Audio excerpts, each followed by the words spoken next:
Kita terlena ditelan oleh waktu. Ngapain saja kita dengan waktu yang kita miliki. Sehingga target-target besar hidup, baik jangka pendek, jangka menengah maupun jangka panjang, kok tidak selesai-selesai.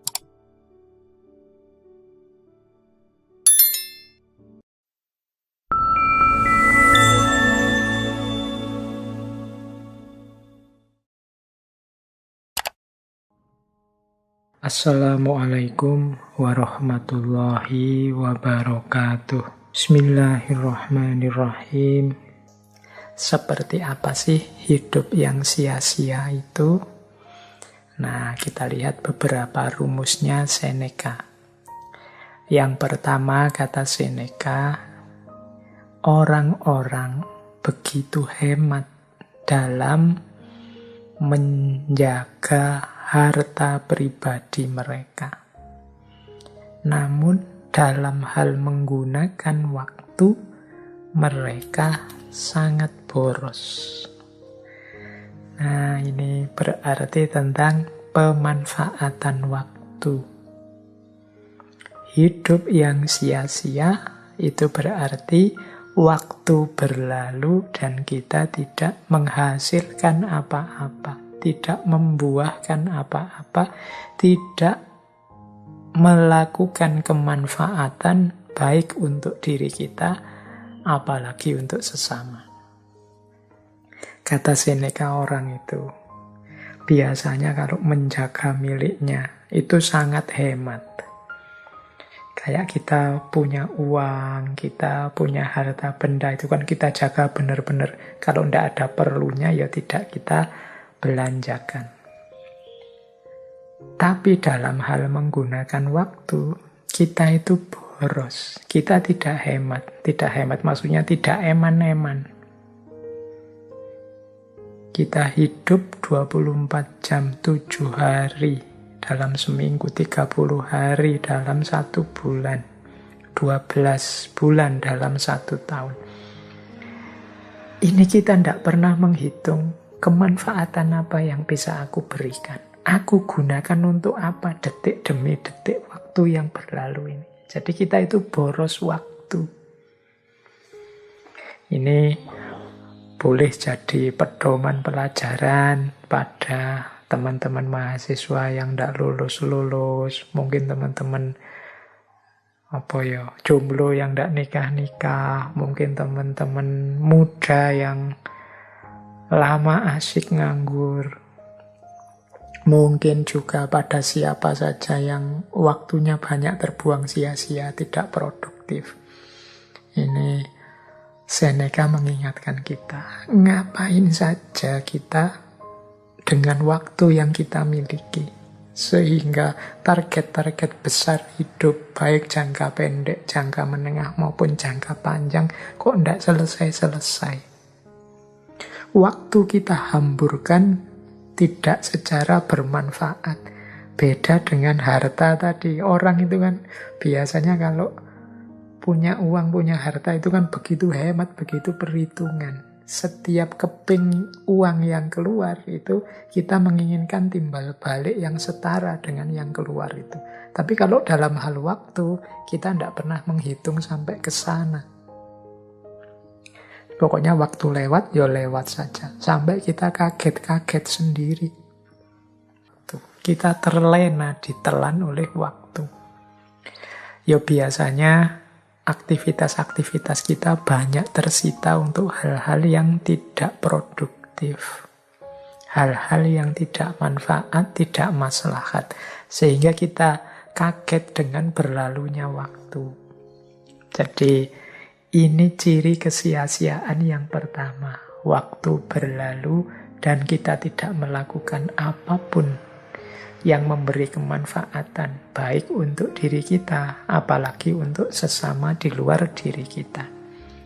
Kalau para ulama zaman dulu kan bahkan waktu lewat dan tidak mendapat ilmu apapun, tidak melakukan kemanfaatan apapun, itu dianggap sebagai kecelakaan, dalam arti merasa diri sebagai orang yang celaka.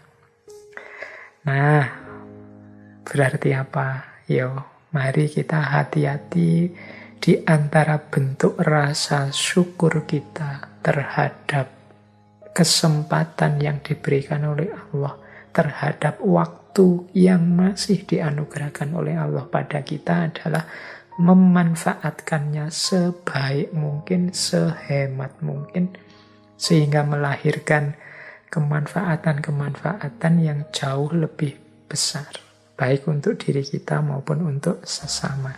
Kalau tidak, berarti waktu lewat sia-sia. Yang pertama itu kesia-siaan. Yang kedua, kata Seneca begini, ini di salah satu tulisannya, menyindir banyak orang.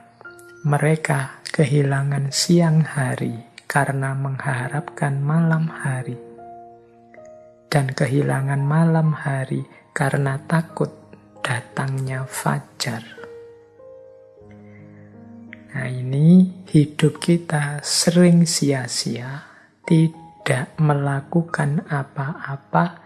Yang pertama karena harapan-harapan yang tidak rasional, atau menunda-nunda dengan alasan-alasan dan harapan-harapan. Yang kedua karena ketakutan-ketakutan yang tidak perlu. Jadi kita kehilangan siang karena mengharapkan malam. Itu kayak orang, nanti sajalah, besok sajalah. Nah, ini kan akhirnya waktu lewat. Kita kehilangan siang. Nanti ada yang bantu kok. Nanti ada. Jadi menunggu. Kita beralasan, mencari alasan untuk tidak melakukan sesuatu. Nanti begitu yang kita tunggu atau alasan yang kita buat tadi hadir, sekarang ganti. Bukan alasan atau harapan, tapi ketakutan. Tapi kalau saya lakukan, jangan-jangan khawatirnya siapa tahu akhirnya ndak jalan sudah. Jadi yang semula memberi syarat-syarat harapan sebelum melakukan sesuatu, yang kedua, ketika syarat-syarat yang ditetapkan itu ada, muncul lagi ketakutan-ketakutan sehingga akhirnya sama, tidak ngapa-ngapain. Ya contoh nih teman-teman yang target, Pak saya mau bikin channel YouTube yang isinya manfaat untuk semuanya misalnya. Terus, tapi saya nunggu semoga nanti ada teman yang ahli IT, mau diajak kerjasama, semoga nanti ada tokoh-tokoh yang mau bisa saya ajak untuk ikut launching, semoga syaratnya oke. Akhirnya tidak jadi-jadi buat YouTube yang manfaat.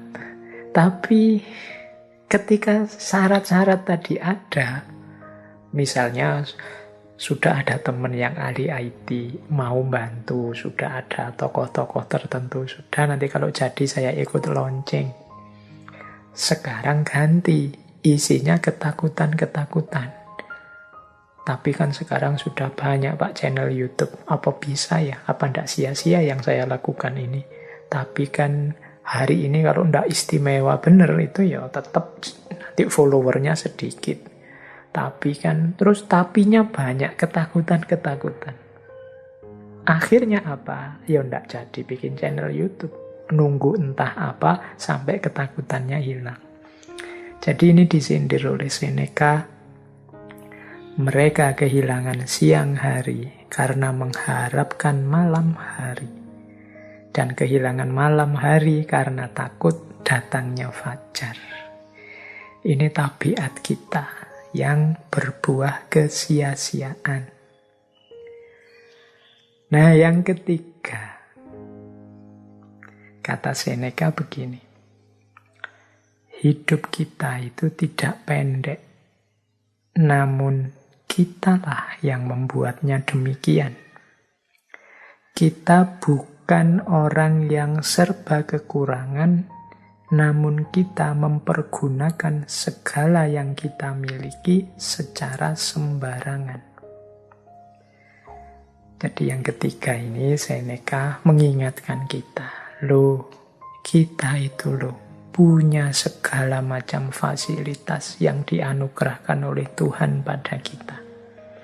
Kalau kita pergunakan fasilitas-fasilitas ini sebaik mungkin, pasti kita bisa melakukan banyak hal yang berkontribusi, yang bermanfaat, yang membawa maslahat kebaikan pada masyarakat dan juga diri kita sendiri. Hanya saja selama ini kita tidak maksimal menggunakan fasilitas-fasilitas itu atau kita gunakan secara sembarangan. Akhirnya kemanfaatannya minimal. Kita punya akal pikiran. Sejauh mana sih kita daya gunakan akal pikiran gitu untuk kemanfaatan, kontribusi pada masyarakat. Kita punya kesehatan, kita punya mata yang sehat, hidung yang sehat, telinga yang sehat, mulut yang sehat. Kita gunakan untuk apa sih semua itu? Jangan-jangan kita menggunakannya secara sembarangan, seperti kata Seneca tadi. Akhirnya apa? Fasilitas-fasilitas yang luar biasa yang dianugerahkan Tuhan pada manusia itu tidak melahirkan apa-apa selain hanya kesia-siaan saja.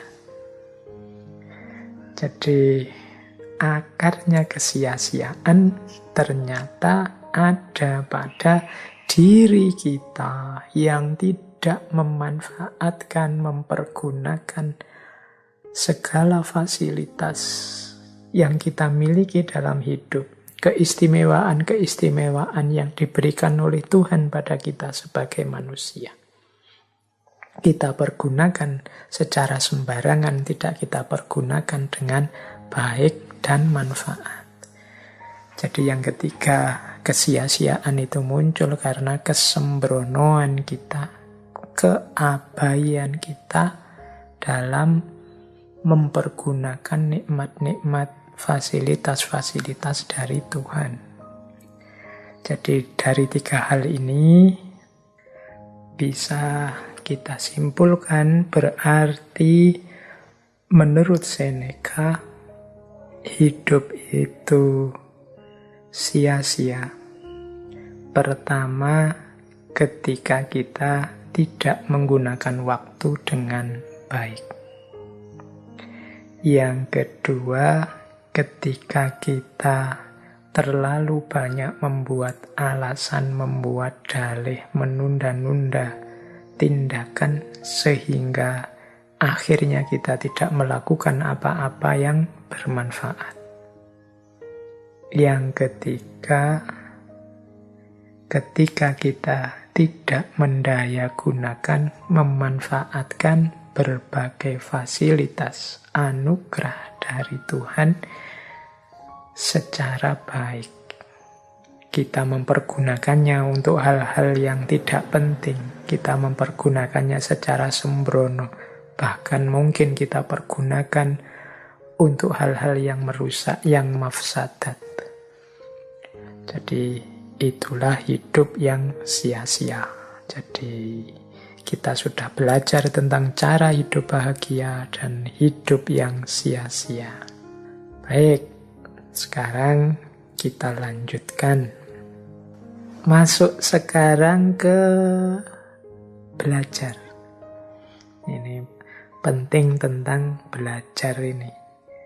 Karena kuncinya hidup itu ilmu. Kuncinya dapat ilmu itu belajar.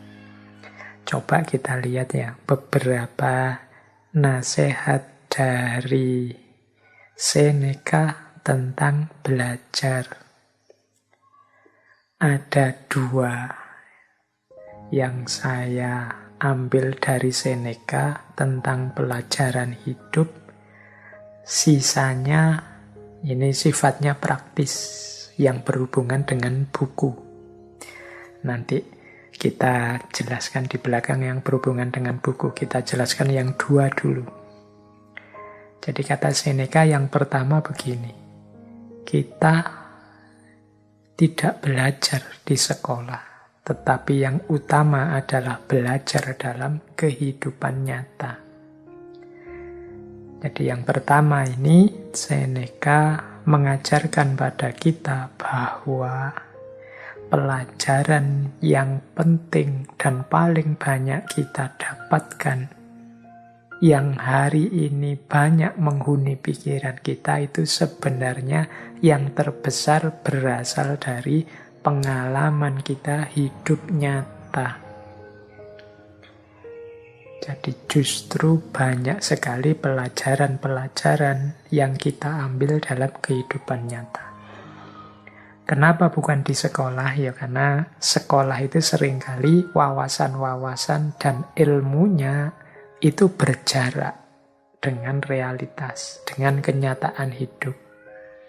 Atau sifatnya sangat idealistis. Beda dengan kehidupan nyata. Kehidupan nyata itu kan lebih realistis. Yo, itulah hidup yang nanti kita hadapi secara nyata. Maka sebenarnya pelajaran-pelajaran hidup paling penting itu kita peroleh dalam kehidupan nyata. Berarti apa? Marilah kita hidupkan mentalitas belajar, semangat belajar dalam detik demi detik kita hidup. Ini persis seperti yang sering kita pakai sebagai moto kita. Jadi siapapun orangnya adalah guru. Tempat apapun adalah sekolah. Peristiwa apapun hakikatnya adalah pelajaran-pelajaran. Nah, jadi kalau kita arif bisa mengambil pelajaran dari kehidupan nyata, insya Allah nanti kita akan jadi orang yang luas wawasannya sekaligus bijaksana. Karena banyak juga orang-orang pinter itu yang ternyata ilmunya dengan kenyataan hidup tidak nyambung. Ilmunya sangat idealis, ilmunya sebenarnya sangat utama dan mulia, tapi tidak kontekstual, tidak nyambung dengan kehidupan nyata, sehingga akhirnya cuma dihafalkan saja, tidak operatif dalam hidup. Nah, kata Seneca, justru pelajaran yang sejati itu kita peroleh dalam kehidupan nyata. Yang kedua, kata Seneca, tidak mudah mengajak orang kepada kebaikan dengan pelajaran. Lebih mudah melakukannya dengan teladan. Ini juga teman-teman pastinya sudah paham ya. Ngajar itu yang paling mudah ditangkap itu dengan contoh, dengan memberikan teladan-teladan. Daripada menghafalkan teori sholat, kan lebih baik langsung mencontohkan inilah sholat yang benar. Nah, ini persis seperti Kanjeng Nabi itu kan, shollu kama ra'aitumuni usolli. Pelajarannya itu ya dalam teladan beliau sholat itu. Itu akan lebih mudah dipahami, lebih masuk. Ada contoh-contoh konkretnya. Ini kalau yang kedua ini teman-teman mestinya sejak lama sudah bisa menerima bahwa memang yang bilhal itu lebih bisa masuk daripada bilqaul. Yang ada contoh nyatanya itu lebih bisa diterima daripada yang kata-kata dan ceramah saja. Mengajak pada kebaikan itu cara paling mudah, tunjukkanlah inilah kebaikan itu.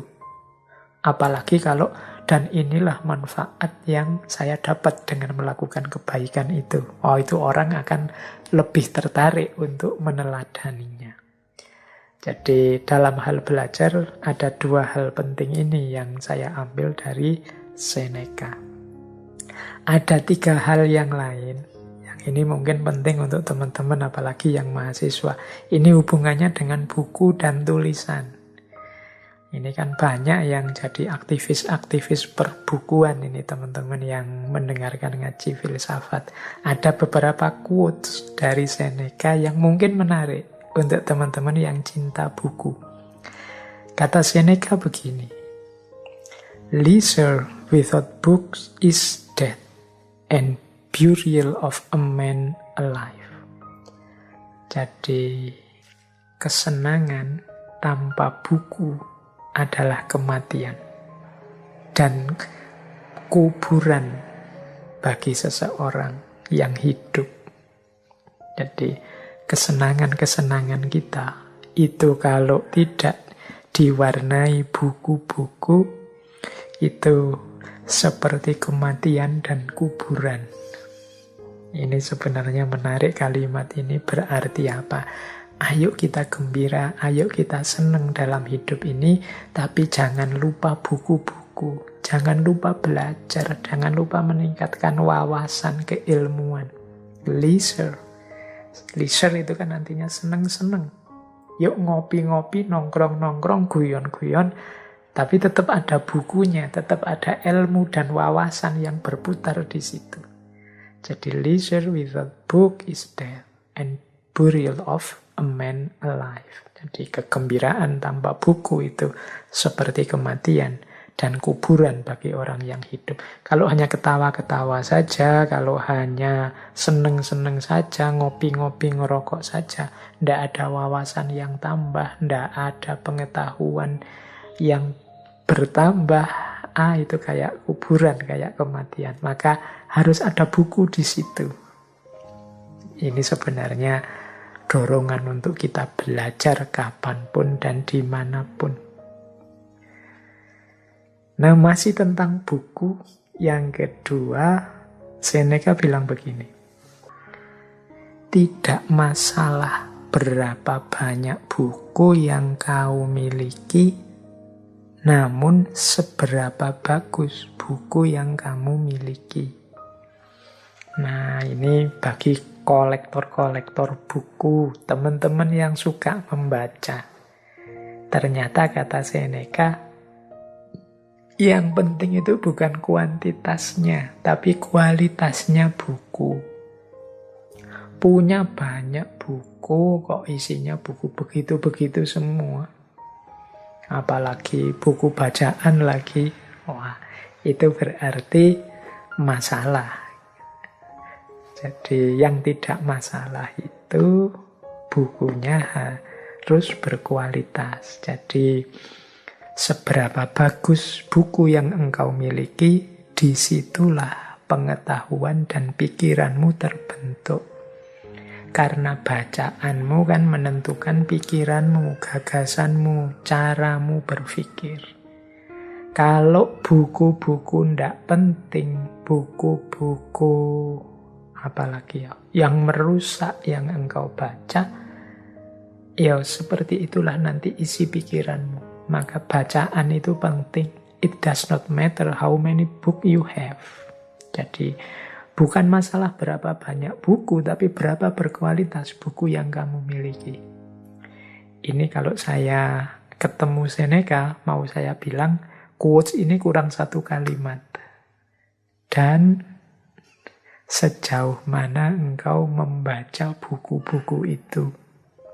Karena banyak kan hari ini teman-teman itu yang statusnya hanya kolektor buku. Mungkin buku-buku berkualitas yang dimiliki, tapi ya jarang dibaca atau jangan-jangan tidak pernah dibaca, hanya jadi koleksi saja. Apalagi kalau buku-buku itu hasilin download. Wah, kita berlomba-lomba download. Kalau ada teman punya PDF-nya buku apa, kita minta-minta ngantri. Kita koleksi di laptop kita sebanyak mungkin, ning ya ora ono sing diwaca. Hanya jadi koleksi saja. Itu kan status kita akhirnya bukan jadi pembaca buku, tapi kolektor buku. Jadi ini bagi teman-teman yang suka dengan buku ya. Jadi semoga buku itu statusnya bukan barang koleksi. Cirinya buku bukan barang koleksi itu ya berarti dibaca beneran, bila perlu dicoret-coret, ditanda-tandai mana yang penting, mana yang bisa aku ambil, dan lain sebagainya. Jadi bagi Seneca tidak penting berapa banyak buku, yang penting buku-buku yang berkualitas saya tambah. Yang penting lagi buku-buku berkualitas itu dibaca atau tidak. Kalau hanya dikoleksi, ya tidak ada gunanya. Nah, masih saya bawa lagi quotes tentang buku dan belajar ini dari Seneca. Beliau punya kalimat juga begini. Saya tidak akan pernah malu mengutip penulis yang buruk jika kalimatnya bagus. Nah ini kalau dalam dunia akademik namanya objektif. Jadi membaca buku, membeli buku, mengutip isi buku, itu tidak pertama-tama melihat siapa yang nulis, tapi melihat memang isinya bagus.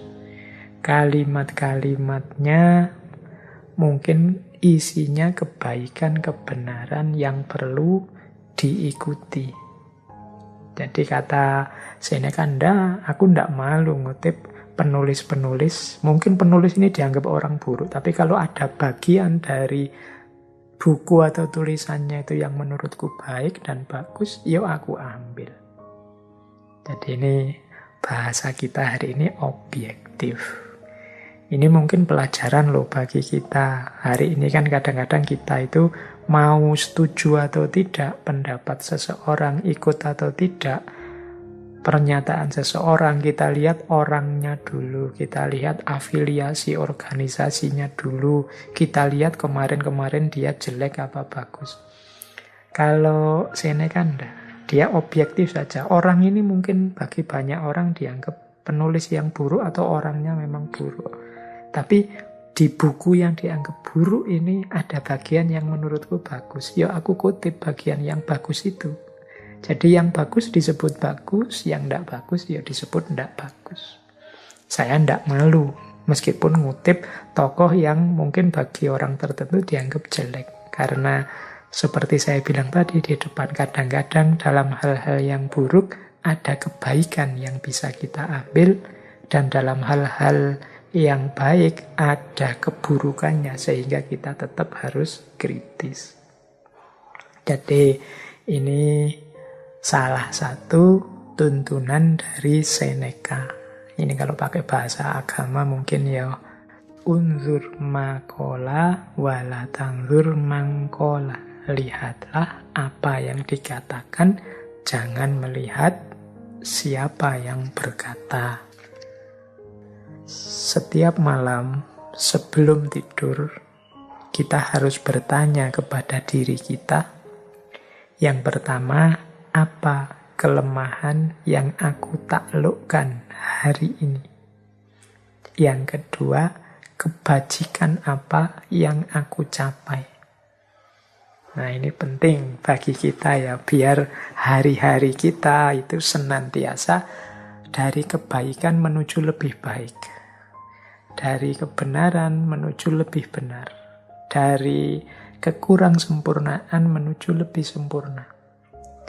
Jadi ini Seneca nuntun kita, ayo sebelum kita tidur, mari kita introspeksi diri. Kalau bahasa agamanya muhasabah. Mudahnya begini.